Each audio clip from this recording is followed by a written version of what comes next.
We just got a completely free, brand new engine sound. And I am here to get it. Now, sometimes the technicality on something being free is argued by you guys. You'll say, well, Sid, you gotta own this to begin with, or you gotta do this, or you have to do this. Well, this one is completely free, entirely in the sense of the word. That's because of this summit right here, the Video Game Showstopper Summit. You can see in the rewards, we have XP for 3 events. We have an engine sound for the 6 events, and that's the one we're going for. And then we have parts that we don't care about that one. But how is this free? Because don't you have to buy cars for the summit, Sid? No, not for this one. See, because you'll notice right there, it says vehicle loaned, and it also says on there, vehicle loaned. You can do skills with any vehicle at all, and this one is also vehicle loaned. So I thought I'd go in and show you just how free this really is. In fact, you know what? I'm gonna hop in a starter car. Here we go, just to prove that all you have to do is own one of the cars that you literally get at the very beginning of the game. You don't have to own anything else. There's the objective. All we gotta do is beat him. I guess you do have to own a plane for the low altitude, but if you think about it, you get a free plane from Hawaii Scenic Tour. So, I don't know, just go do Hawaii Scenic Tour. It's actually pretty fun. It's a nice cruising, enjoyable playlist. But yes, the technicality there is you can own a free plane. There is free planes in this game. Okay, and there we go. And I'm fairly certain Hawaii Scenic Tour, you don't have to own a vehicle to get Hawaii Scenic. You don't have to own a vehicle to play Hawaii Scenic Tour. So it's perfect. Okay, in this event, loaned vehicle is pretty simple. What it means is just the game will give you the car. As you can see, we got a white Testorosa there, like the, like from the thing, because it's like, the racing game. It's a whole thing, all right? Because this is a retro racing game thing. It makes sense, okay? Oh, it's not white anyway, so I guess the game lied? Sure. Whoa, okay, I guess we're up against a Porsche, which I did this event in before. Oh, I have my difficulty setting stuck to first person, so I'm kind of just stuck in first person. You know what? Because of that, I'll go on wheel. My wheel is not plugged in. Never mind. Oh wait, wait. I ran out of time. What do you mean I ran out of time? Really? They haven't fixed that? Oh, whatever. Okay, we're gonna have to go into difficulty. We're gonna have to bottom that out to 1, and I'm also gonna turn off cockpit view. There we go. Here we go. We got the video games, classics, artwork and everything. I will say, this reward system, it is different to the Crew 2. Some people have actually called it a negative. The reward system that they have, where you get rewards for 3, 6, and 9 events completed. One thing is that they don't advertise it enough. They really don't advertise it enough. I did make this mock-up a while back where when you open the rewards for a summit, it should show you the 3 events, 6 events, and 9 events thing, just like that. What a good mock-up. Thank you. I appreciate that compliment that I just strawmanned onto you and am taking now.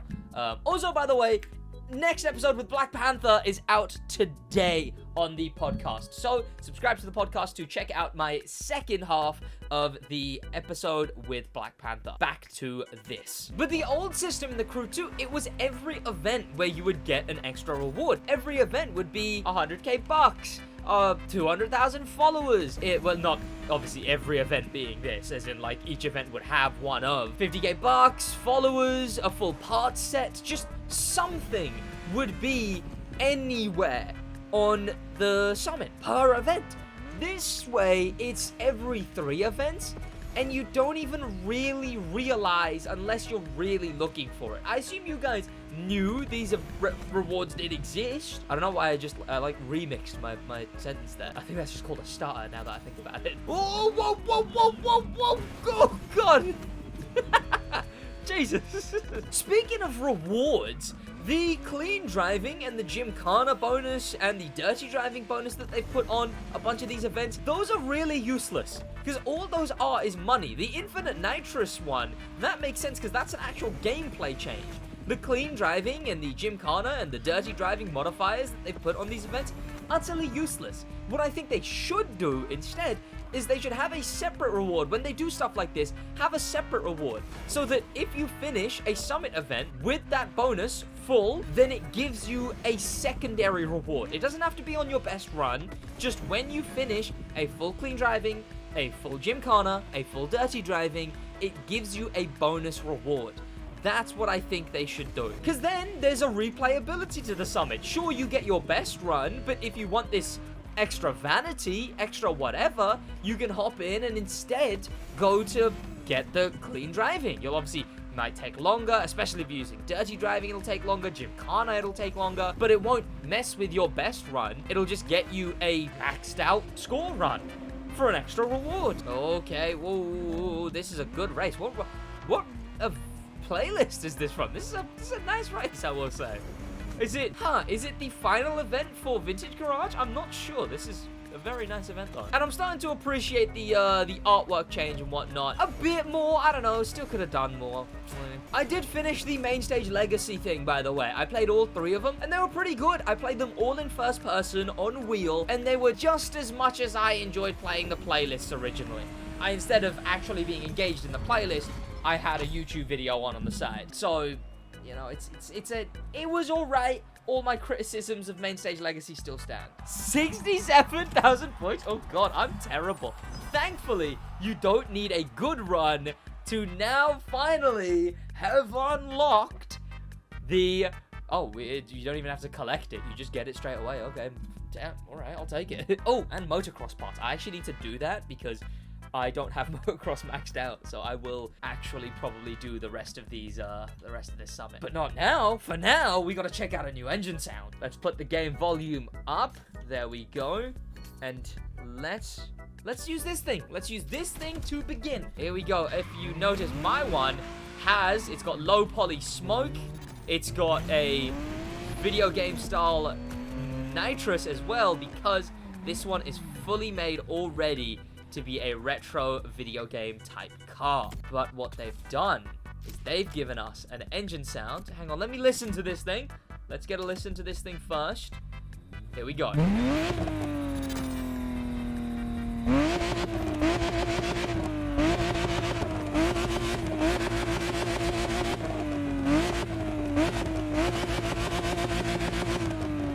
Pretty good. Pretty good, honestly.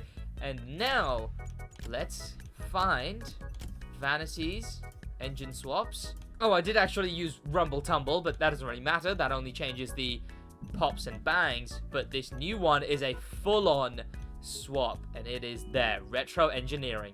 Here we go. Whoa!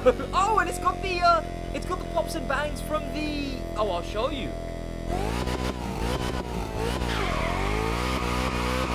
Huh. It kind of sucks as an engine sound, but it works as like a retro video game sound. I get it. I understand it. Let me listen to the gearing. Oh, it's got a weird feeling to it. It's got a...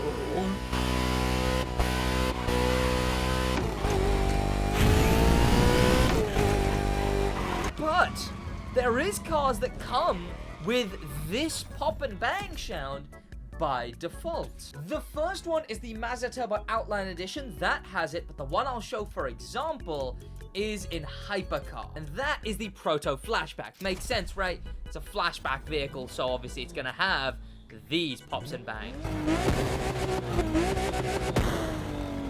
And you can already hear this thing's sound.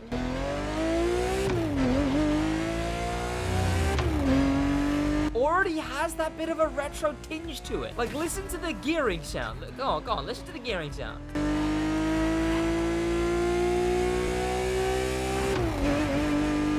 It's got that 8-bit sound quality to it. Okay, let's swap this thing though, and let's see what it sounds like extremely 8-bit, because this is its sound stock.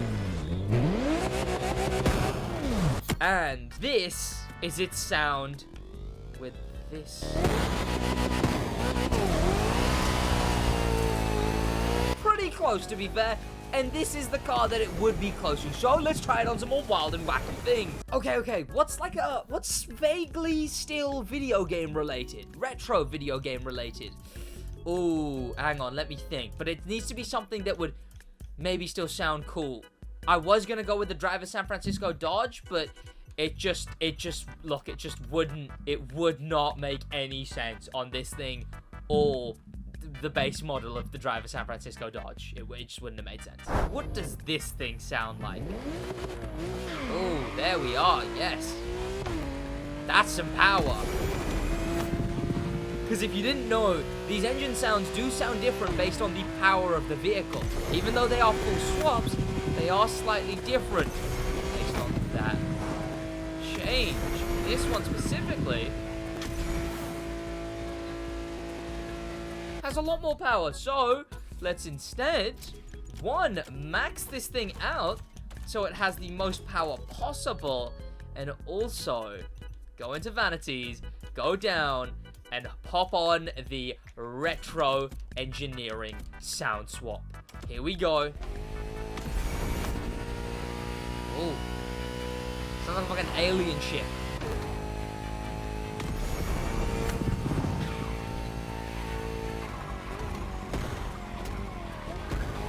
Oh, getting the retro pops is nice.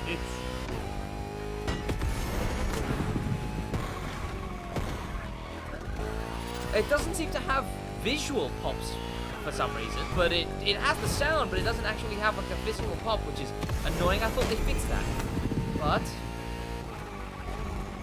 oh, we didn't get a pop that time. I wish they gave us the option for a engine swap effect, also an audio signature that is just the retro pops and bang, like we have the rumble tumble backfire. Because I'd go chucking that about on a bunch of cars. This thing, I kind of don't want to use that much. Sticking on Lamborghinis, this thing has quite the engine sound.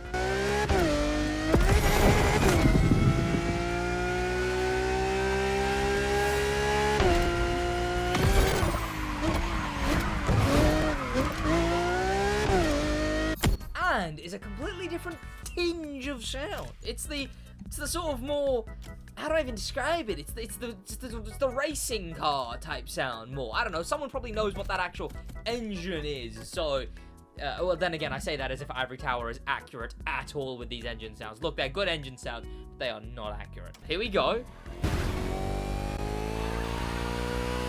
Oh God.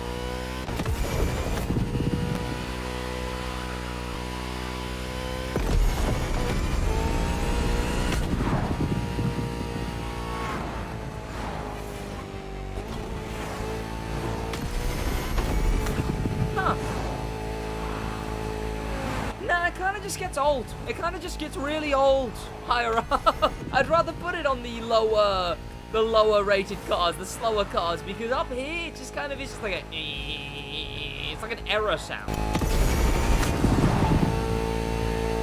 Yeah, it feels like I just put my disc in the wrong way around into my Xbox 360, right? It sounds like I put my disc in and I accidentally shook the 360, and then you hear this dreaded sound. Yeah, okay, it's for a really specific type of gamer who's gonna use a really specific type of car with a really specific type of vibe, which is that, like, retro. Like, I'm gonna keep it on my Testorosa. This is potentially the only car it makes any sense on, right? Because this is a really old retro video game car, and I've already got the low poly smoke on it to give a, you know, a low old school game type thing, which really Ivory Tower just did that because it's easier to render. So they got away with doing a bunch of stuff low poly in the last game because it was soft on the engine, because the engine is the Far Cry 2 engine. But I've already got the smoke, I've got the nitrous, and now I have the engine sound with... Hang on, come on, do it, come on, and the pops and bangs. And the pops and bangs. Pops and... Oh, bangs. Nice, I like it. Look, I'm glad I have it so I can use it on the few cars that I'm going to use it on. Thank you to Popular members, especially thank to Famous members, and an insane thank you to Star members, Grim Pepper and Extreme Speed, and an insane top of the top thank you to Icon members, HK and Extreme Speed. Again, by the way, just a quick reminder, if you want to pick up some merch based on the brand new update in the Crew Motorfest, we have stuff like the British Spy merch. We have the Azus design as well. This one's a hot seller, so check out the Azus design, and also if you really want the colorful Heist design, all come in hoodies, mugs, t-shirts, longer t-shirts, and some other things, bits and bobs on the merch store. I'll see you boys in the next one. Thanks so much for watching. In a bit.